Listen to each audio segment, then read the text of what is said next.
Tonight, Lateline investigates claims that relatives and friends are being turned away when they complain about the lack of care given in some nursing homes. Industry and advocacy groups say it's an emerging problem in an overstressed system with too few staff for swelling numbers of elderly residents needing acute care. Margot O'Neill has this story as part of Lateline's ongoing series on the crisis in aged care. We didn't feel we were welcome to go there. We were treated badly. It was horrific, actually. Have some milk. These two Sydney women found out how powerless they were when both were ordered to leave a nursing home while visiting their friend Joan. She hung on to us and she kissed us and cuddled us. And within 10 minutes, a staff member came in and said, "Look, I'm terribly sorry." He was embarrassed. "I've got to ask you to leave. You haven't got permission to be here. Are you allowed to come in? If not, get help. Joan."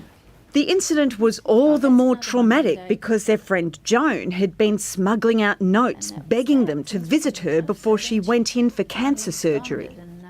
Joan started to cry. She was so upset. She said, "But I've asked them to come." He said, "Oh, you've asked them to come?" And she said, "Yes, yes."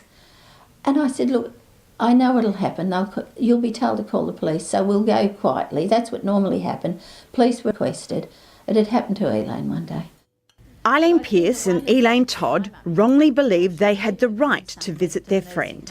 The Aged Care Act spells out that nursing home residents should be able to select and maintain social and personal relationships with anyone else without fear, criticism or restriction. But the reality is that government has limited powers over private property. If you go to the departmental website, you'll find that they invite you to read your rights and that you've got rights under the Aged Care Act. In fact, you don't. But isn't it amazing that they reached that age? So why were Eileen Pearce and Elaine Todd banned? The women became friends while visiting their mothers in the aged care facility, where they also became friends with Joan, another resident. They say the nursing home used to encourage residents and families to help each other out. Some people would want a little bit of shopping, or they'd want to buy a CD or something that they couldn't get out to do. Or they'd often just want a little cake or a scone or something. And I used to cook cakes and scones. I love cooking, so I'd take things into them. But a new manager told Eileen she was interfering. She phoned me 2 months after my mother died in June of last year and said, "You've got no reason to be here anymore.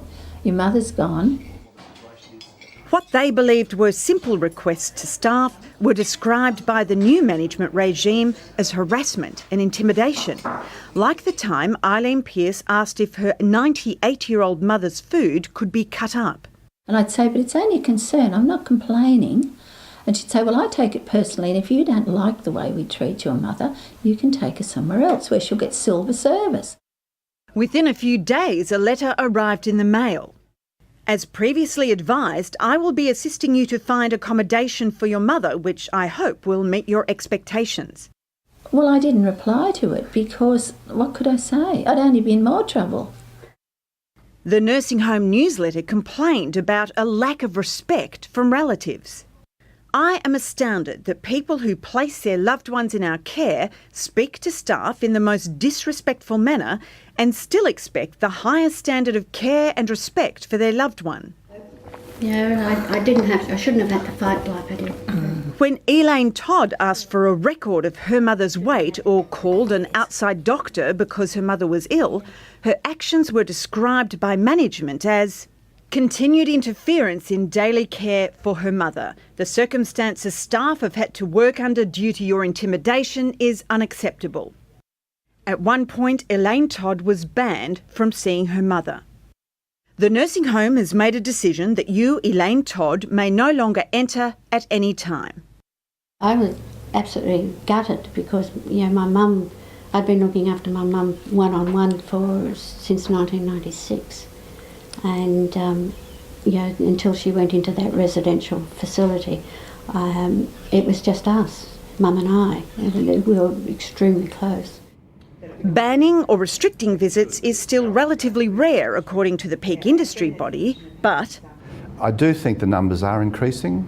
around Australia. This is a stressed system, and without an injection of new dollars into this system, we'll continue to have these sorts of stories.